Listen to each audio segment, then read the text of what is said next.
What's up, guys? Today we're going to be opening up the Series 82 WWE ELITE FINN BALOR.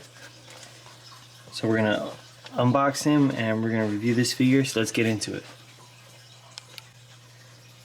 Okay, here is a better look of him. We're going to get a full rotation of him. He's got his, looks like his black wrestling boots, his black kick pads and black knee pads, also his black trunks.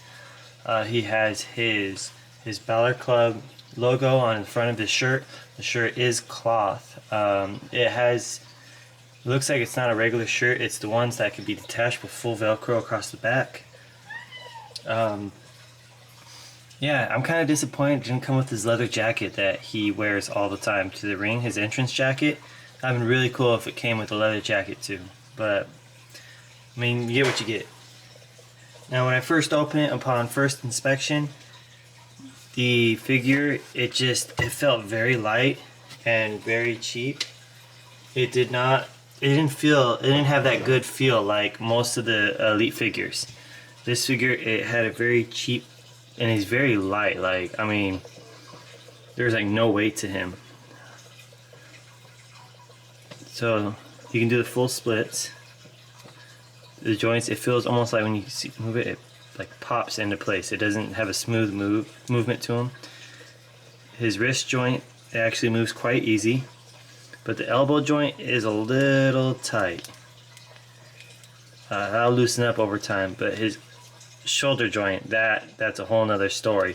It's like when he injured his shoulder in the Universal title match. Yeah, like that's as far as I can go. I cannot raise his arm. So let's go ahead and get this shirt off and see what the shoulder joints look like.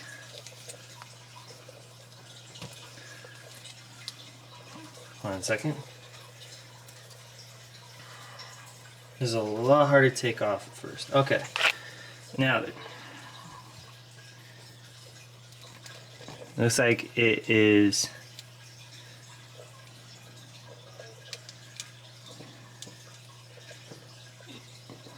Yeah, it's literally on a peg. There is no moving it up or down.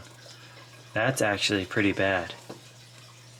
See, this one isn't. This one can be moved up and down, but yeah, they must have put on the wrong thing because there is no moving this shoulder joint. Oop, hit my camera. Sorry. Let me fix that. There we go. I'm just trying to get a better look at this shoulder.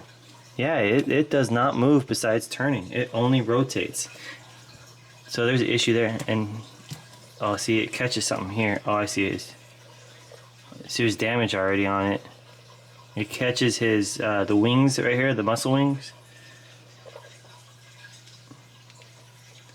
As you can see, right here on the elbow, the corner catches it. See, I mean, this shoulder joint moves no problem. As you can see right here, it's got that movement, but yeah, there is nothing here. Well, I see it is there, but it does not want to move.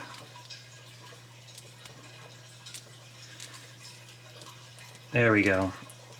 It was super tight, like hardcore tight.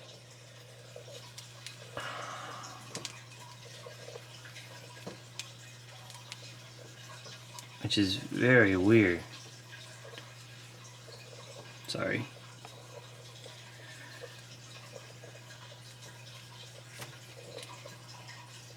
Interesting. Alright, so anyways, so he's got the ab crunch. He's got his head can go up, down, left, and right, and it can turn. You got articulation the elbow, forearm, I'm sorry, bicep right here, right below the shoulder joint.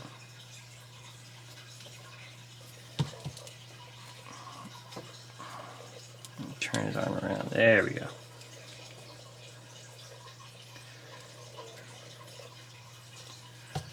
Yeah, that shoulder was just terrible. Alright, so anyways, and he's got wrist articulation. Now on his hand, he's got his little, I don't know if you call it a tattoo or what, because I Haven't washed it in a while. Last I saw, he had nothing on his hand. Now all of a sudden he's got this. So I'm assuming it's a tattoo, or it can be paint that he puts on. You got the swiveling hips right here. So you got articulation also right here in the thighs. Looks like you can do a full split, full rotation.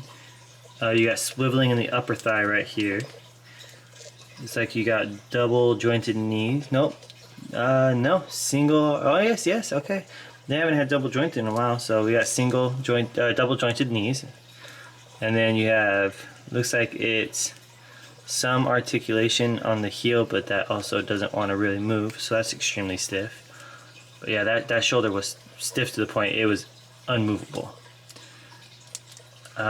He feels, actually, for an elite, he feels very cheap. He doesn't feel very sturdy like some of the elites that I've opened before.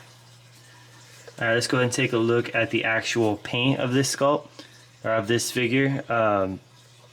The sculpt of his chest and body is actually really good with very in-depth detail. The paint, it does have a little bit of fade look in certain areas of his legs, his forearm.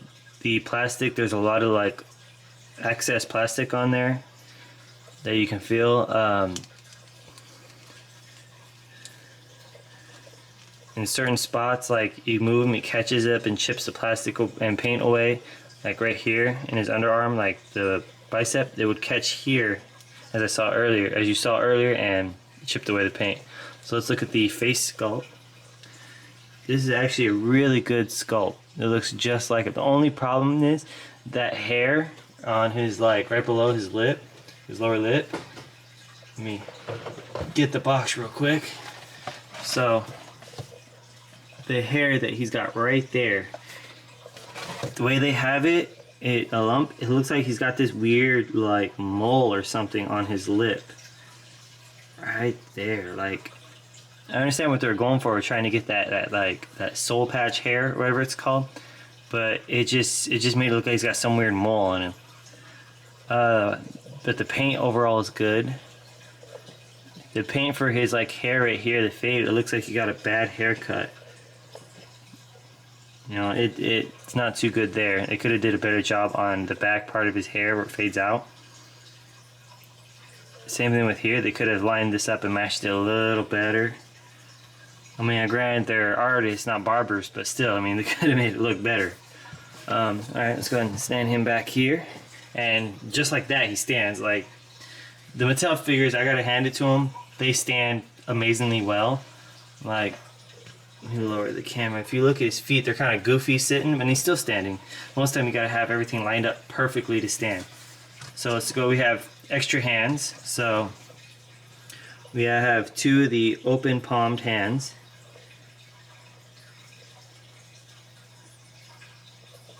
And then we have two of these more like gripped hands.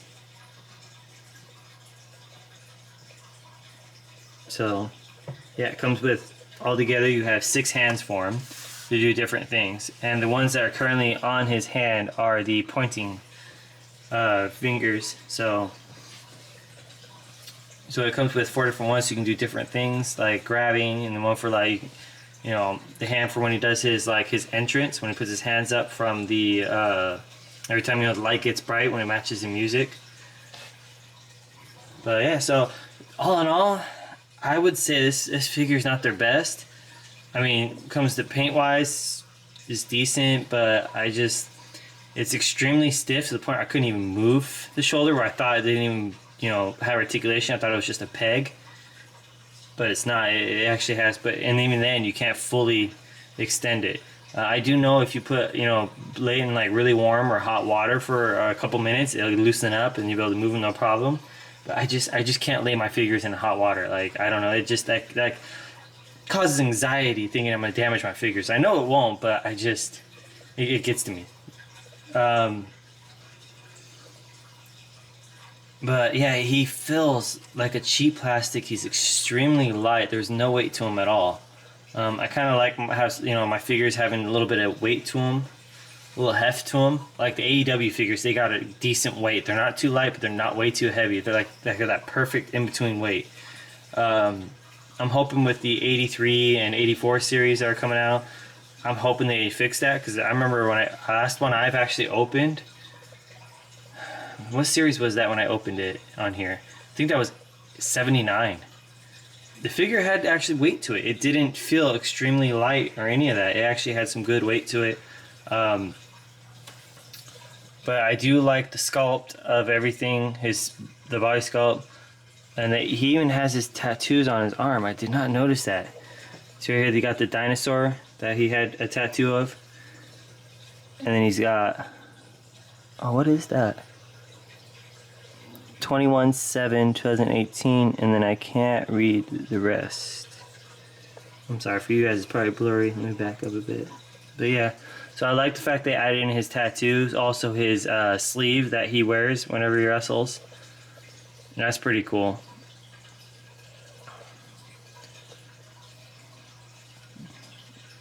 I just wish this wasn't so faded. Like, it is really faded. Like the other ones, they actually look a lot better. So this one looks better, but yet this one has like a fade to it. So I kind of, that's one downside. Let me see the other hand. Is that one faded? No, see this hand actually looks a lot better. You see right here how it's, like, let me point with, right here it looks a lot better. And see how right here it's a lot faded. So yeah, they kind of did a little mess up on that. Oh, bumped the camera again, I apologize. So yeah, but all in all, he is still a good figure. I still just prefer, you know, a little bit more weight to him. But other than that, really good figure. So if you want to pick up your own figure, you can't seem to find, you know, a FINN BALOR or any other figures, I do have a website. Not my website, but I have a website that you guys can go to. It's actually one of the ones I go to if like there's a certain figure that I can't find in stores, which is all figures lately. But I go to it and I purchase my figures. So I'll have a link down below. It's one of my go-to places. They don't hike up the prices. Everything is retail. And if it's sold out and they get another one, they're not going to hike it up to the price of what it's, you know, cost, because it's an actual retail store. So they will sell it for retail price. It's Entertainment Earth. It is an amazing website. It's the best place to get figures, especially now with the issue of no figures in retail. So I'll have a link to the area where you can purchase this FINN BALOR off of there. Also, if that's sold out on there, you can also try Ringside Collectibles, because I know that's a good place to get wrestling figures, is Ringside Collectibles. But always try Entertainment Earth first. So I'll have a link down below for you to be able to pick him up. So yeah, so guys, be sure to like, comment, and subscribe. See you guys next time.